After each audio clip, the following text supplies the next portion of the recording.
ایمان لانے کے بعد میں اے میرے بندو ان سے پرہیز کرنا، اس سے پرہیز کرنا، اس سے پرہیز کرنا، اس سے پرہیز کرنا۔ اللہ جو حکیم ہے، اللہ جو خبیر ہے، اللہ جو علیم ہے، اس حکمت والے نے ساری لسٹ ہمیں قرآن کی شکل میں دے دی، ساری باتیں ہمیں محمد الرسول اللہ صلی اللہ علیہ وسلم کی کے ذریعے سے ہم تک پہنچا دی ہے۔ وہ لسٹ ہمارے اندر موجود ہے کہ اے مومنوں ان تمام سب برائیوں سے بچو گے تمہارا ایمان فائدہ مند ہوگا۔ ارے ان برائیوں میں تم پڑو گے، جتنا تیزی کے ساتھ برائیوں میں جاؤ گے اتنی تیزی کے ساتھ تمہارا ایمان تمہارے سینے کے ساتھ نکلتا جائے گا، تمہارے دل سے مٹتا جائے گا، تمہارے دل سے مٹتا جائے گا۔ لیکن جتنا ہی تم پرہیز کرو گے تمہارا دل اتنا ہی آئینہ بنتا جائے گا، تمہارا دل اتنا ہی روشن بنتا جائے گا، تمہارا سینہ اتنا ہی جو ہے تمہارا سینہ اتنا ہی منور و مجلہ ہوگا، اتنے ہی صاف و ستھرا ہوتا جائے گا۔ تو تقوی اور پرہیزگاری، آج ہم مومن ہیں، کلمہ پڑھتے ہیں، مسلمان ہیں، لیکن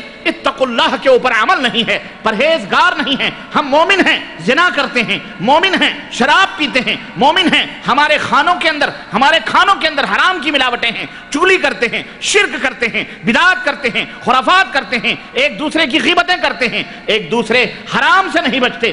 حلال کھانے کی ہمیں توفیق کم ہوتی ہے جتنا حرام کھانے کی توفیق ہوتی ہے۔ معصیت، فحاشیاں، برائیاں، یعنی جتنی برائیاں غیر قومیں کرتی ہیں آج مسلمان ان تمام برائیوں کے اندر موجود ہیں۔ سمجھ آئی کہ نہیں آئی؟ اس وجہ سے اللہ تبارک و تعالیٰ نے اس ایمان کے اندر کوئی فائدہ، بہت سارے مومن ہیں، بڑی بڑی کنٹریوں کے بادشاہ حکمران مومن ہیں کہ نہیں؟ بڑے بڑے لوگ مومن ہیں، کوئی فائدہ ہو رہا ہے؟ آج شر پسند زیادہ ہیں، خیر کے ماننے والے کم ہیں۔ ہم مسلمان ہیں، اسی مسجد کے اندر اپنے اپنے دلوں کا جائزہ لو، خود لسٹ لے کر کے مائنس پلس کرتے جاؤ کہ کتنے مومن ہو اور کتنے اسلام سے دور ہو۔ اس لیے توبہ کرو۔ اس کا ایک ایمان کامل حاصل کرنے کا طریقہ یہ ہے کہ جتنے بھی گناہ اور جتنی بھی معصیتیں ہیں، جو بڑے بڑے گناہ ہیں، ان سے توبہ کرو۔ کیا کرو ان سے؟ تم نے زنا کیا ہو، چوری کی ہو، بدکاری کی ہو، چغلی کھائی ہو، غیبتیں کی ہو، ناجائز طور پر قتل کیا ہو، کسی کا مال ہڑپ کیا ہو، جو کچھ بھی معصیت اور جو کچھ شرک کیا ہو، بدعات کیا ہو، نافرمانیاں کی ہو، جو بھی کر رہے ہو، ان تمام سب چیزوں سے توبہ کرو۔ اور جب تم کہو گے توبہ کرنے سے کیا ہوگا؟ سنو، توبہ کرنے سے یہ ہوگا کہ اللہ تبارک و تعالیٰ ان تمام برائیوں کو، جو تمہاری برائیاں تم نے کی ہوئی ہیں، چاہے 1 سال میں کی ہیں، 10 سال میں کی ہیں، 20 سال میں کی ہیں، ان تمام 20-30 برس کی برائیوں کو توبہ کر لینے کے بعد اللہ ان تمام برائیوں کو نیکیوں میں تبدیل کر دے گا۔ لا تقنطوا من رحمت اللہ، اللہ کی رحمت سے نا امید نہ ہو۔ اللہ غفور الرحیم ہے۔ جب تک توبے کا دروازہ بند نہیں ہوتا تب تک اللہ تعالیٰ سے توبہ کرتے رہو، مغفرت مانگتے رہو، اللہ سے روتے رہو، گڑ گڑاتے رہو۔ کل بنی آدم خطا وخیر الخطائین التوابون، سب سے غلطی کرنے والے، ہر آدم کی اولاد غلطی کرنے والی ہے، لیکن سب سے بہترین غلطی کرنے والا وہ ہے جو اللہ سے توبہ کرنے والا ہے۔ اس لیے اے نوجوانوں، اے میری ماں بہنوں، اے مسلمانوں، اے دوستوں، اے بھائیوں، اے بزرگوں، سب توبہ کرو۔ ہم سب وَتُوبُوا إِلَى اللَّهِ جَمِيعًا أَيُّهَا الْمُؤْمِنُونَ، اے ایمان والو سب کے سب اللہ سے توبہ کرو۔ التائب کمن لا ذنب لہ، اللہ نے فرمایا، اللہ کے نبی نے فرمایا، توبہ کرنے والا گناہوں سے ایسا پاک و صاف ہو جاتا ہے جیسے اس نے کبھی توبہ نہ کیا، جیسے اس نے کبھی گناہ ہی نہ کیا۔ اس لیے توبہ کرو، اپنے ایمان کو بچا کے رکھو۔ سنو، ایمان ایک عظیم الشان دولت ہے۔ ایمان لانا کمال نہیں ہے، ایمان کی حفاظت کرنا کمال ہے۔ ایمان کی حفاظت کیوں؟ اس لیے کہ اس ایمان پر چور کا، ڈاکو کا سب سے پہلا حملہ جو شیطان ہے، ان الشیطان لکم عدو مبین، شیطان تمہارا کھلا ہوا دشمن ہے۔ ایک جگہ اللہ نے فرمایا کہ شیطان تمہارا کھلا ہوا دشمن ہے، فاتخذوہ عدوا، شیطان کو اپنا دشمن بناؤ، شیطان کو ناراض کرو، شیطان کو رلاؤ، شیطان کو ذلیل کرو، راضی اللہ کو کرو، خوش اللہ کو کرو۔ تم اللہ کو خوش کرو گے، راضی کرو گے، شیطان ذلیل و رسوا ہوگا، شیطان بلبلائے گا، روئے گا، چیخے گا، چلائے گا۔ جتنا وہ چیخے چلائے گا تمہارے درجات اور تمہاری ترقیاں اتنی ہوتی جائیں گی۔ آج ہم شیطان کے دوست بنے ہوئے ہیں، ہر معاملے میں شیطان کے دوست ہیں۔ اس لیے مسلمانوں، میں زیادہ ٹائم آپ کا نہ لیتے ہوئے میں یہ التماس کرتا ہوں کہ اپنے زندگی کے اس مقصد کو پہچانو۔ وما خلقت الجن والانس الا لیعبدون، رب ذوالجلال کی عبادت و بندگی میں کوئی کمی نہیں ہونی چاہیے، اور یہ عبادت و بندگی اسی ڈھنگ، اور اسی طریقے سے اللہ کو مطلوب ہے جس طریقے سے حضرت محمد الرسول اللہ صلی اللہ علیہ وسلم نے ہمیں بتلایا ہے۔ اپنی مرضی اپنی منمانی سے رب اپنی عبادت تم سے نہیں چاہتا ہے کہ تم اپنی مرضی اپنی منمانی سے اللہ کی عبادت کرو، نہیں، بلکہ رسول اللہ صلی اللہ علیہ وسلم کی مرضی اور ان کے فرمان کے مطابق تمہارے سجدے، تمہارے رکوع، تمہارے صدقات، تمہارے زکوٰۃ، تمہارا قدم قدم، تمہارا اٹھنا بیٹھنا، لقد کان لکم فی رسول اللہ اسوۃ حسنہ، تمہارا سب کچھ حضرت محمد الرسول اللہ صلی اللہ علیہ وسلم کی زندگی ہونا چاہیے۔ آپ کی زندگی دیکھو کس طرح سے نبی کریم صلی اللہ علیہ وسلم رہتے تھے، اسی انداز کی زندگی اختیار کرو۔ اللہ کے نبی بزدل نہیں تھے، اللہ کے نبی، ہم لوگ جب دین اور اسلام کی بات کرتے ہیں، تقوی طہارت کی بات کرتے ہیں، تو آپ لوگوں کے دماغ میں یہ ایک تصور آتا ہے، اور وہ تصور میں سمجھتا ہوں کچھ اپنے ہی کچھ ذلیل پیشہ لوگوں نے آپ کے ذہن و دماغ میں بٹھا دیا ہے۔ جب ہم تقوی اور طہارت کی بات کرتے ہیں تو آپ کے دماغوں میں یہ بھی بتاتا چلوں میں، آپ کے دماغوں میں ایک شکل آتی ہے، ہمارے ملکوں والی شکل کہ متقی بنو، پرہیزگار بنو، نیک بنو، تو آپ کے دماغ میں آتا ہے کہ متقی پرہیزگار کیسے ہوتے ہیں؟ لمبی لمبی پگڑ باندھنے والے، ہاتھوں میں مسلح لیے ہوئے، تسبیح کے دانے، آنکھیں بند ہیں چاہے کسی گٹر میں جا کے گر جائیں، ہے نا، اور اللہ اللہ اللہ اللہ کی تسبیح کرنے والے، اور جگے چبے پہننے والے، بالکل دنیا سے بیگانے، اور بس اللہ ہی اللہ اللہ ہی اللہ اللہ ہی اللہ۔ آپ کے دماغوں میں یہ تصور آیا ہے۔ پتہ ہے یہ تصور کس نے ڈالا ہے؟ یہ تصور شیاطین نے ڈالے ہیں تمہارے دماغوں میں۔ یہ ہیولے، یہ شکل اور صورتیں تمہارے دماغوں میں کس نے پیدا کیے ہیں؟ شیطان مردود نے پیدا کیے ہیں، تاکہ تم وہ شکل اختیار کرنے سے بچو۔ کیوں؟ وہ شکل اختیار کرو گے تو تلوار سے بیگانہ ہو جاؤ گے، تمہارے ہاتھوں میں تسبیح کے دانے گھومیں گے، تلوار نہیں گھوم سکتے، اور تم کرامتیں بیان کرو گے کیا کہ بابا نے تسبیح گھمائی چڑیا۔ ایک مولوی تقریر کر رہا تھا، کہہ رہا ہے کہ ایک انگریز بندوق لے کے آیا، کہا یہ کیا ہے؟ کہا بندوق ہے۔ کہا اس سے کیا ہوتا ہے؟ پولیس والا تھا۔ کہا اس سے جس چیز کو ہم مار دیتے ہیں وہ چیز ختم ہو جاتی ہے۔ کہا دکھاؤ۔ ایک چڑیا بیٹھی تھی، اس نے فائر کیا پستول سے، چڑیا نیچے آ گئی۔ کہا یہ اس سے ہم کام لیتے ہیں۔ بابا تسبیح سبحان اللہ رٹ رہے تھے کہ کیا کر رہے تھے اللہ بہتر جانے، ان کے ہاتھ میں تسبیح تھی۔ پولیس والے نے پوچھا یہ کیا ہوتا ہے؟ یہ تمہارے ہاتھ میں کیا ہے؟ کہا یہ تسبیح ہے۔ کہا اس سے کیا کام ہوتا ہے؟ کہا دیکھنا چاہتے ہو؟ کہا ہاں۔ تسبیح یوں ہلائی، وہ مری ہوئی چڑیا زندہ ہو کے جا کے پھر پیڑ پہ بیٹھ گئی۔ کہا اس سے تم مارنے کا کام لیتے ہو، تسبیح ہلانے سے ہم زندہ ہونے کرنے کا کام لیتے ہیں۔ مسیحائی یہ اسلام میں نہیں ہے اس طرح سے۔ یہ وہ ڈھکوسلے والے جو ہیں نا وہ سب بیان کرتے ہیں، جو خانقاہوں میں بیعت، مریدی، پیری، یہ وہ جو تمہیں الو بنا رہے ہیں بیٹھ کے، خانقاہ سجا کے دربار، لنگر اٹھے ہوئے ہیں، لنگر کھلے ہوئے ہیں، یہ فلانے دادا کا دربار ہے، یہ فلانے حجویری کا ہے، اجمیری کا ہے، پاک پٹنی کا ہے، یہ اسلام نہیں ہے۔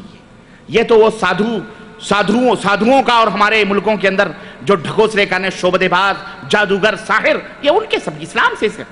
ہمارے نبی کو دیکھو، اللہ اکبر، ہمارے نبی اگر ایک وقت میں امامت کے مصلی پر نماز پڑھا رہے ہیں تو گھوڑے کی ننگی پیٹھ پر اس وقت مدینے کے اندر ایک آواز اٹھی، رات کی تاریکیوں میں کسی چلانے والے نے چلا کے آواز دی کہ مدینے کے اندر دشمنوں نے حملہ کیا ہے۔ طلحہ کہتے ہیں، زبیر کہتے ہیں کہ ہم اپنے گھوڑوں کی زینے کس رہے تھے، جب ہم نے یہ آواز سنی کہ مدینے پر حملہ ہو چکا ہے، ہم نے اپنے گھوڑوں کی زینے کسی اور تلواریں لیں، اپنے اسلحے لیے اور اسلحے لے کر مدینے کی حفاظت کے لیے ہم رات کی تاریکیوں میں مدینے کے باہر نکل رہے ہیں۔ ہم مدینے کے باہر نکلے ہیں، ادھر سے پیغمبر اسلام کو گھوڑے کی ننگی پیٹھ پر سوار ہوتے پلٹ کر آتے ہوئے ہم نے دیکھا ہے۔ نبی فرماتے ہیں جاؤ مدینے کے لوگوں، آرام کرو، جب تک محمد زندہ ہے دشمن تمہارا بال بھی بیگا نہیں کر سکتا۔ ہم اس شجاع اور بہادر نبی کے امتی ہیں۔ سمجھ آئی کہ نہیں آئی؟ اور کہتے ہیں کہ